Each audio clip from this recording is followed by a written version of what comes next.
Hello everyone, so in this video lecture I am going to teach you triangle law of vector addition. ठीक है, triangle law of vector हम कैसे apply करेंगे अगर हमारे पास to vector है। ठीक है ना, तो उसका हम रिजल्टेंट कैसे फाइंड आउट करेंगे। उसका रिजल्टेंट फाइंड आउट करने के लिए हमें triangle law of vector addition apply करना होता है। ठीक है, तो देखो कोई वेक्टर हमारे पास ए है, ठीक है, एंड बी वेक्टर। ठीक है ना, ए वेक्टर ये है, एक बी वेक्टर हमने ले लिया ये। इनको हम कैसे अरेंज करेंगे यहाँ पे। ठीक है, आपको जो ए वेक्टर है बी वेक्टर को ना, जो उनका ऑर्डरिंग लेंगे ना, सेम ऑर्डर में लेंगे। ठीक है, ए वेक्टर ऐसे गया इस डायरेक्शन में, बी को ऐसे लेके जाओ। ठीक है ना, इनका ऑर्डर क्या है, सेम है।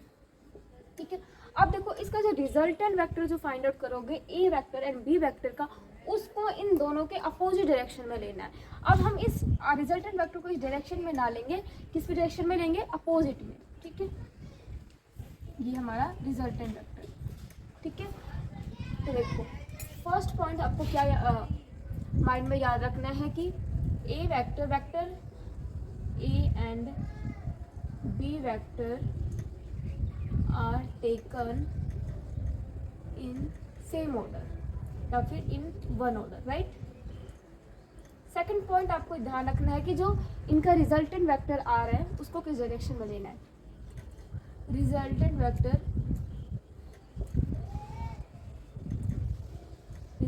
Vector R of A and B are taken in opposite order,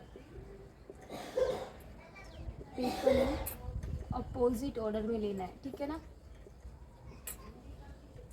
अब देखो क्या करनी है, ये हमारा वेक्टर ए एंड बी जो है, इनके रिजल्टेंट इस वेक्टर की आर एंड ए के बीच के, लेट्स सपोज करो कि एंगल क्या है हमारा, क्योंकि हमें आर जो रिजल्टेंट है उसका मैग्नीट्यूड भी फाइंड आउट करना है, डायरेक्शन भी फाइंड आउट करना है। तो इसके लिए हम यहाँ पे एक एंगल ले लेते हैं, अल्फा एंगल। क्लियर। नाउ हमें क्या करना होगा, इसके लिए पाइथागोरस इसको राइट एंगल ट्रायंगल बनाते हैं। ठीक है ना, तो राइट एंगल ट्रायंगल बनाने के लिए हमें यहाँ पे परपेंडिकुलर डालना होगा ए वेक्टर के ऊपर। ठीक है, इसको ट्रायंगल का नाम दे देते a P Q R, P Q and R. ठीक है, देखो परपेंडिकुलर डालना है, आपको ड्रॉ करना है पी क्यू के ऊपर। ठीक है, ये परपेंडिकुलर होगा। ठीक है, अब देखो आपके यहाँ पे आपको राइट एंगल ट्रायंगल दिख रहा है, ट्रायंगल आर एम पी क्या है, राइट एंगल ट्रायंगल। तो राइट एंगल ट्रायंगल में हम पाइथागोरस लगाते थे। ठीक है ना, हाइपोटेन्यूज का। तो यहाँ पे आर का स्क्वायर इज इक्वल टू ए का स्क्वायर प्लस बी का स्क्वायर होगा। सेम यही फॉर्मूला अप्लाई करेंगे यहाँ पे भी। ठीक है, तो बट उसके लिए हमें कंप्लीट लेंथ पी एम पता होनी चाहिए एंड ये आर एम लेंथ पता होनी चाहिए। ठीक है, देखो draw R M perpendicular on P M. ठीक है, तो अब राइट एंगल ट्रायंगल हो in triangle R M P. Clear. अब देखो ये एंगल लेट सपोज करो कि थीटा एंगल है। क्लियर। अब देखो इसको मैं दो तरीके से बताऊंगी। ठीक है, फर्स्टली देखो हमें क्या चाहिए, तो क्यू एम चाहिए, क्योंकि पी एम का स्क्वायर मुझे करना है तो क्यू एम तो चाहिए। And now perpendicular R M भी चाहिए हमें, तो वो पहले फाइंड आउट करते हैं। ठीक है, कौन सा ट्रायंगल, इस वाले ट्रायंगल से हम वो कर लेते हैं। ठीक है, ये बाद में अप्लाई करेंगे पाइथागोरस, पहले हम ट्रायंगल से इनके ये perpendicular and base find out करते हैं।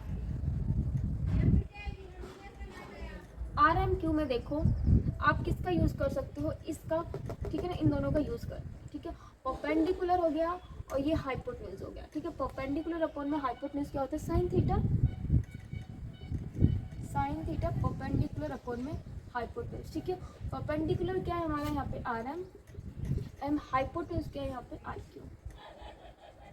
ठीक है, देखो तो आर एम यहाँ पे फाइंड आउट करना है एंड आर क्यू की जगह क्या ले सकते हैं हम, बी वेक्टर। ठीक है, बी। तो यहाँ से आर एम निकलेगा, ये मैग्नीट्यूड की बात हो रही है इसलिए यहाँ पे मैं डायरेक्शन नहीं लगा रही। तो R M is equal to में बी साइन थीटा। ठीक है, और हमें क्या चाहिए, क्यू एम चाहिए। तो क्यू एम देखो इसके लिए ये यूज़ करो hypotenuse and base.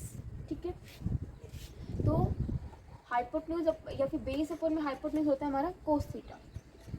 Cos theta is equal to base upon hypotenuse. तो बेस के यहाँ पे Q M hypotenuse Q R. ठीक है, तो यहाँ पे क्यू एम और यहाँ पे क्यू आर की जगह रख दो बी। तो यहाँ से आ जाएगा Q M is equal to B cos theta. Clear, दोनों आ गया। अब हम यहाँ पे अप्लाई कर सकते हैं क्लियरली पाइथागोरस। ठीक है ना, देखो पी आर का स्क्वायर इज इक्वल टू होगा हमारा पी एम का स्क्वायर प्लस आर एम का स्क्वायर, ठीक है। नाउ देखो पी आर क्या हमारा रिजल्टेंट वेक्टर है, तो आर का स्क्वायर, ठीक है। पी एम में देखो आपको क्या करना होगा, ए प्लस में बी, तो नाउ पी क्यू प्लस में क्यू एम का स्क्वायर करना होगा, ठीक है, प्लस आर एम आपको गिवन है। नेक्स्ट स्टेप में करेंगे, नाउ सी यहाँ पे वैल्यू पुट करो, पी क्यू कितना है ए, और हमने क्यू एम में अभी जस्ट फाइंड आउट किया है B cos theta, plus R M हमने फाइंड आउट किया है B sine theta, B sine theta का स्क्वायर हो जाएगा, ठीक है। यहाँ पे फॉर्मूला लगाते हैं ए प्लस बी का स्क्वायर, तो ए का स्क्वायर प्लस बी का स्क्वायर हो जाएगा B square cos square theta and plus 2ab cos theta, ठीक है।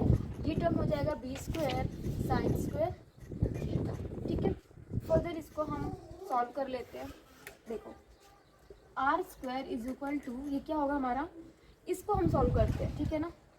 ए स्क्वायर स्क्वायर प्लस इसमें से हम बी स्क्वायर कॉमन लेते हैं, बी स्क्वायर हो जाएगा बाहर यहाँ पे कोस square theta plus sign square theta, ठीक है। नाउ हमारा क्या बच गया, प्लस 2ab कॉस थीटा। देखो ये वैल्यू हमारी 1 हो जाएगी, ठीक है, ये वैल्यू हमारी 1 हो जाएगी। यहाँ A square plus B square plus में 2ab, ये क्या हो गया हमारा कॉस थीटा, ठीक है। यहाँ से हम रिजल्टेंट वेक्टर का मैग्नीट्यूड क्या हो जाएगा, रूट में A square plus B square plus में 2ab कोस थीटा, ठीक है। ये मैग्नीट्यूड ऑफ रिजल्टेंट वेक्टर है, ठीक है। ना हम देखो डायरेक्शन कैसे फाइंड आउट करेंगे। डायरेक्शन रिजल्टेंट वेक्टर का ये है अल्फा एंगल, ठीक है ना। अल्फा एंगल के अकॉर्डिंग हम फाइंड आउट करेंगे रिजल्टेंट, बाकी थीटा के लिए, ठीक है।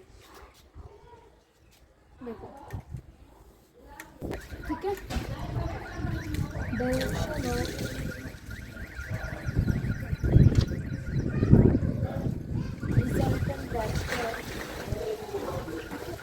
डायरेक्शन फाइंड आउट करने के लिए हमेशा टेंजेंट का यूज़ करते हैं, एंड टेंजेंट एंड रिजल्टेंट का जो एंगल है ए वेक्टर के साथ कितना है अल्फा, ठीक है।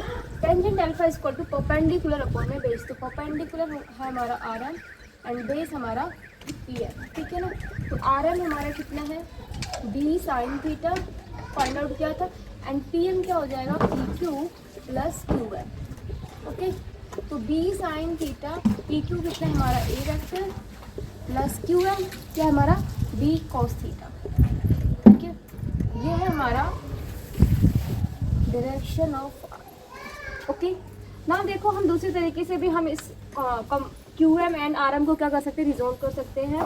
देखो जो थीटा जिस भी लाइन के साथ हमारा टच होता है ना, वो हमारा कोस कंपोनेंट होता है, बाकी जो अदर हमारा लाइन होता है ना उसको हम साइन में लेते हैं, ठीक है। तो थीटा किसके साथ है हमारा क्यू एम के साथ है एंड क्यू आर के साथ है, तो वो हमारा कोस में रिजोल्व होगा, बाकी जो हमारा बच गया वो किस में होगा, साइन में होगा, ठीक है।